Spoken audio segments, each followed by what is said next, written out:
Bien, Madame la Secrétaire Générale, Monsieur le Vice-Premier ministre. Le numérique serait le domaine réservé de certains pays. Or, Et Chypre sont devenus quant à elles membres de plein droit. Nous avons dit notre solidarité avec le Liban.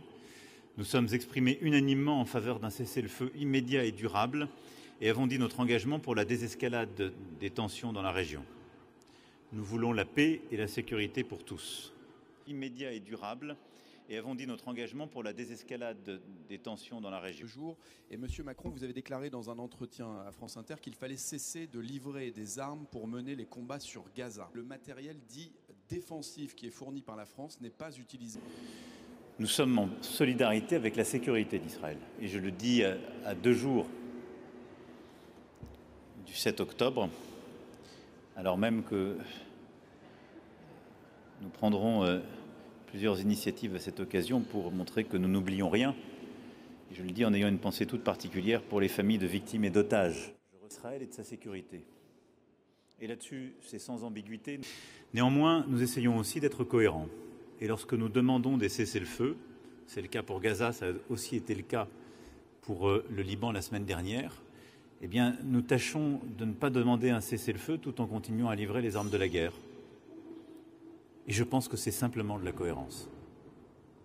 Et donc je vous confirme que, pour ma part, je considère qu'aujourd'hui le cessez-le-feu à Gaza est une priorité pour permettre de reprendre les actions humanitaires à plein et permettre aussi de travailler à la solution politique qui seule assurera la paix et la sécurité pour tous, avec les 2 États à la clé.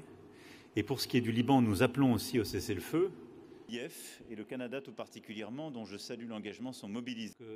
La semaine dernière, à New York, le président Biden comme moi-même avons endossé un texte de cessez-le-feu, et donc que les États-Unis d'Amérique étaient favorables pour le Liban, que ce texte avait été discuté avec à la fois les composantes libanaises et Israël pour le conclure. Et je regrette que le Premier ministre Netanyahou ait fait un autre choix et pris cette responsabilité, en particulier d'opérations terrestres sur le sol libanais. Et donc oui, si on appelle à un cessez-le-feu, la cohérence c'est de ne pas fournir les armes de la guerre. Et je pense que ceux qui la fournissent ne peuvent pas chaque jour appeler à nos côtés au cessez-le-feu et continuer de les approvisionner. Adopter le pacte de Paris pour les peuples et la planète en juin 2023. Au fond, c'est notre vote.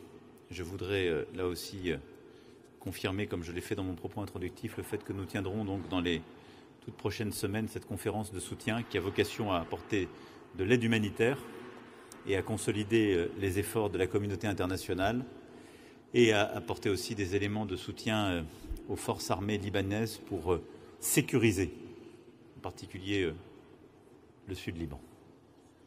Les régions des pays en situation de crise, nous avons parlé de 3 pays de la région.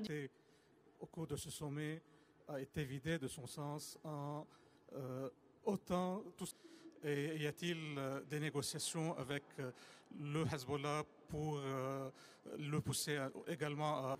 Et donc la France reste mobilisée et les prochains jours seront déterminants pour obtenir le cessez-le-feu et poursuivre le travail humanitaire. En tout cas, ne doutez pas de notre engagement, notre volonté et aussi de la cohérence qui est la nôtre dans laquelle nous essaierons d'engager le maximum de nos collègues. Je veux en tout cas plus simplement avoir un mot d'affection et de soutien pour le Liban aujourd'hui. Le parfait déroulement de ces 2 jours. Merci beaucoup.